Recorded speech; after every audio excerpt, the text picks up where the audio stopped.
Hello' বন্ধু বান্ধৱীসকল, স্বাগতম জনাইছোঁ আছাম জিকে ইউটিউব চেনেললৈ।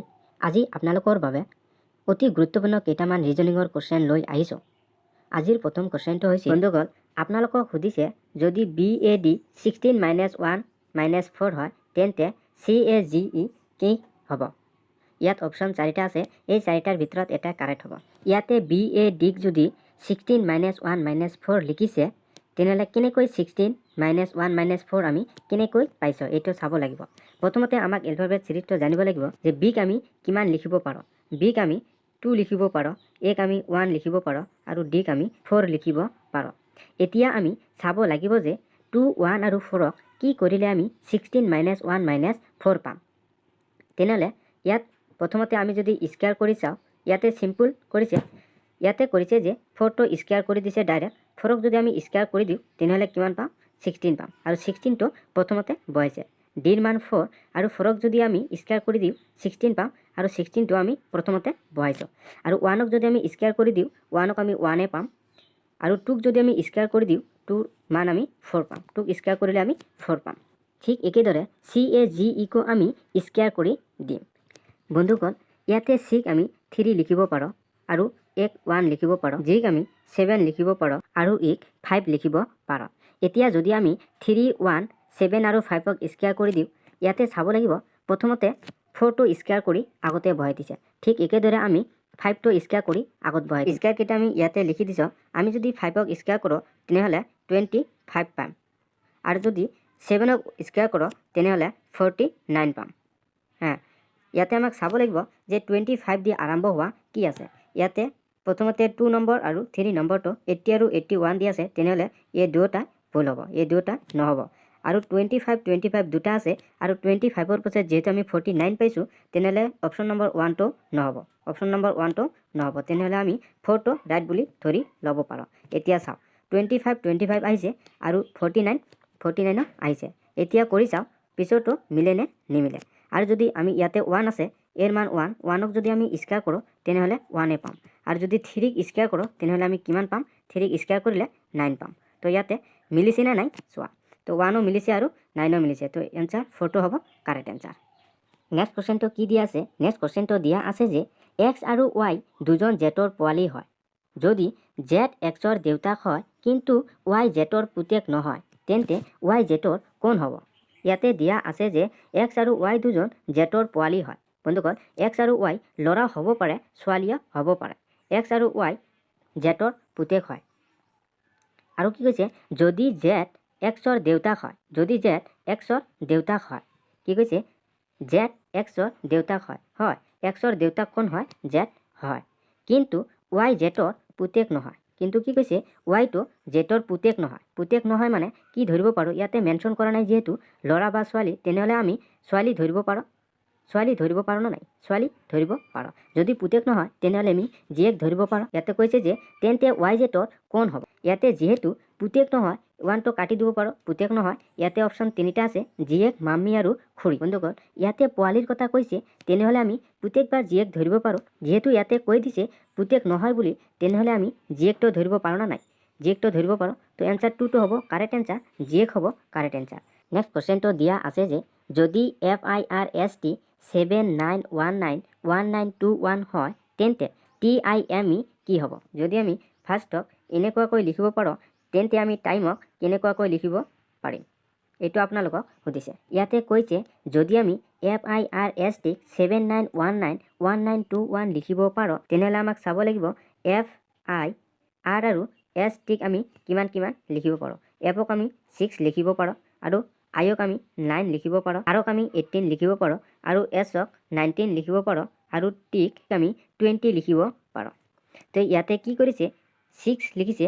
6ৰ পৰা কি কৰিছে?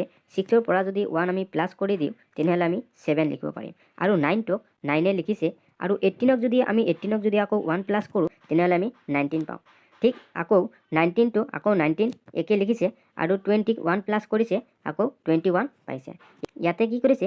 এটা 1 প্লাছ কৰিছে, তাৰপিছত যেনেকুৱা আছে এনেকুৱাই লিখিছে, আকৌ 1 প্লাছ কৰিছে, আকৌ যেনেকুৱা আছে এনেকুৱাই লিখিছে। তেনেহ'লে ইয়াতে আমি TIME কেনেকুৱাকৈ লিখিব পাৰোঁ? টিক আমি কিমান লিখিব পাৰোঁ? টিক আমি 20 লিখিব পাৰোঁ, আইক 9 লিখিব পাৰোঁ, এমক 13 লিখিব পাৰোঁ আৰু ইক 5 লিখিব পাৰোঁ। ইয়াতে কি কৰিছে প্ৰথমতে প্লাছ কৰিছে তাৰপিছত যেনেকুৱা আছে এনেকুৱাই লিখিছে। তো ঠিক তেনেকুৱা কৰি আমি 20ৰ পৰা 20ক যদি 1 প্লাছ কৰোঁ আমি কিমান পাম? 20ক যদি 1 প্লাছ কৰোঁ আমি 21 পাম। আৰু 21 দি কেইটা আৰম্ভ হৈছে অপশ্যন 4টো নহ'ব, অপশ্যন 4টো 20 দি আৰম্ভ হৈছে যিহেতু আমি 21 প্ৰথমতে পাইছোঁ। তাৰপিছত কিমান আছে? তাৰপিছত আইৰ মান 9 আছে, আইটো একে থাকিব 9 হ'ব। ইয়াতে 9 হ'ব। আমি অপশ্যন 2টো কাটি দিব পাৰোঁ কাৰণ 219 পাইছোঁ আৰু 219 1 আৰু 3 অপশ্যনত দিয়া আছে। আমাক চাব লাগিব ইয়াতে কি পাইছোঁ, এমৰ মান আমি 13 পাইছোঁ আৰু 13ৰ পৰা 1 প্লাছ কৰি দিলে আমি কিমান পাম? 14 পাম। তো ইৰ মান 5 আছে আৰু ইয়াতে সেম হ'ব 5 হ'ব। তেনেহ'লে আমি অপশ্যন 3টো হ'ব কাৰেক্ট এনচাৰ 219145। বন্ধুসকল এনেকুৱা ধৰণৰ কুৱেশ্যন কিন্তু এক্সামত আহি থাকে। আশা কৰোঁ সকলোৱে বুজি পাইছে। চাওঁ নেক্সট কুৱেশ্যনটো কি দিয়া আছে। নেক্সট কুৱেশ্যনটো চাওঁ। এ বিক যদি আমি এন অ' লিখিব পাৰোঁ তেনেহ'লে আমি কে এলক কেনেকুৱাকৈ লিখিব পাৰিম? এ বিক এন আৰু অ' লিখিছে তেনেহ'লে আমি ইয়াতে চাব লাগিব এক আমি কিমান লিখিব পাৰোঁ? এক আমি 1 লিখিব পাৰোঁ আৰু বিক আমি 2 লিখিব পাৰোঁ। এন আৰু অ'ক আমি এনক আমি 14 লিখিব পাৰোঁ, এনক 14 আৰু অ'ক 15 লিখিব পাৰোঁ। ইয়াতে কি কৰিছে 1ৰ পৰা 13 এটা প্লাছ কৰি দিছে আৰু 2ৰ পৰা 13 এটা প্লাছ কৰি দিছে। আমি 1ৰ পৰা যদি 13 এটা প্লাছ কৰোঁ তেনেহ'লে আমি 14 পাম আৰু 2ৰ পৰা যদি 13 প্লাছ কৰোঁ তেনেহ'লে আমি 15 পাম। ঠিক একেদৰে আমি যদি কে আৰু এলক বাহিৰ কৰিব লাগে কে এল ইকুৱেল টু ইয়াক আমি উলিয়াব লাগে তেনেহ'লে কেক আমি কিমান লিখিব পাৰোঁ আৰু এলক আমি কিমান লিখিব পাৰোঁ এইটো আমাক জানিব লাগিব। কেক আমি 11 লিখিব পাৰোঁ আৰু এলক আমি 12 লিখিব পাৰোঁ। ঠিক একেদৰে 11ৰ পৰা যদি আমি 13 এটা প্লাছ কৰি দিওঁ তেনেহ'লে আমি কিমান পাম? 11ৰ পৰা 13 প্লাছ কৰিলে আমি 24 পাম।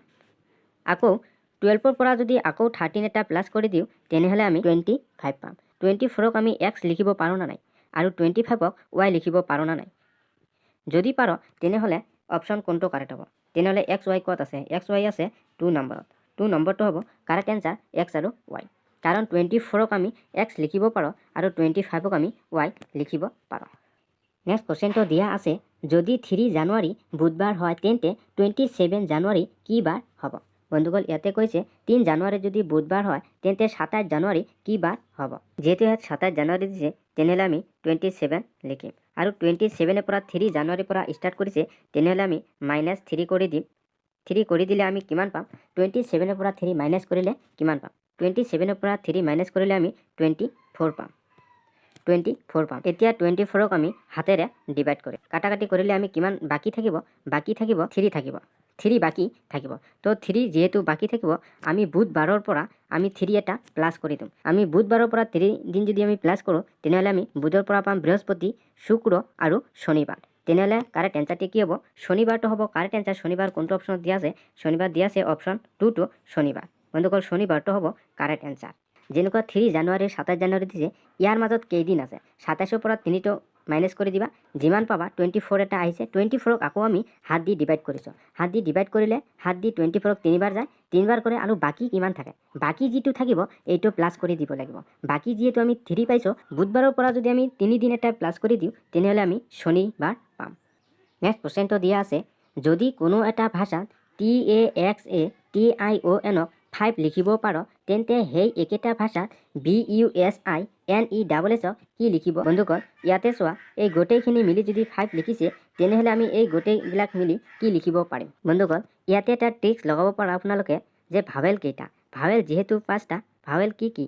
ভাৱেল হ'ল AEIOU এইকেইটা হ'ল ভাৱেল আৰু TAXATIONত আমি ওলাম যে ইয়াতে কেইটা ভাৱেল আছে। ইয়াতে চোৱা এ এটা ভাৱেল আছে, ইয়াতে এটা আছে, দুটা হ'ল 1 2 আৰু কোনটো আছে আৰু আই আছে 3 আৰু অ' আছে। তেনেহ'লে আমি ইয়াতে কেইটা ভাৱেল পালোঁ? ইয়াতে আমি 4টা ভাৱেল পালোঁ না নাই? ইয়াতে আমি কেইটা ভাৱেল পাইছোঁ? ইয়াতে মুঠ ভাৱেল পালোঁ 4টা আৰু 4ৰ পৰা যদি 1 এটা প্লাছ কৰি দিওঁ তেনেহ'লে আমি কিমান পাম? 5 পাম। তো ইয়াতে কিমান লিখিছে? 5 লিখিছে। ঠিক একেদৰে BUSINESSত কেইটা ভাৱেল আছে আমি তাক ওলাম। ইয়াতে চোৱা ইয়াতে ভাৱেল আছে ইউ, এটা ভাৱেল আছে ইউ আৰু আই আছে। ইয়াতে ভাৱেল আছে ইউ, আই আৰু ই। ইয়াতে মুঠ ভাৱেল আছে 3টা। মুঠ ভাৱেল কেইটা পালোঁ? মুঠ ভাৱেল পালোঁ ইয়াতে আমি 3টা আৰু 3 যদি আমি 1 প্লাছ কৰোঁ তেনেহ'লে আমি কিমান পাম? তেনেহ'লে আমি 4 পাম।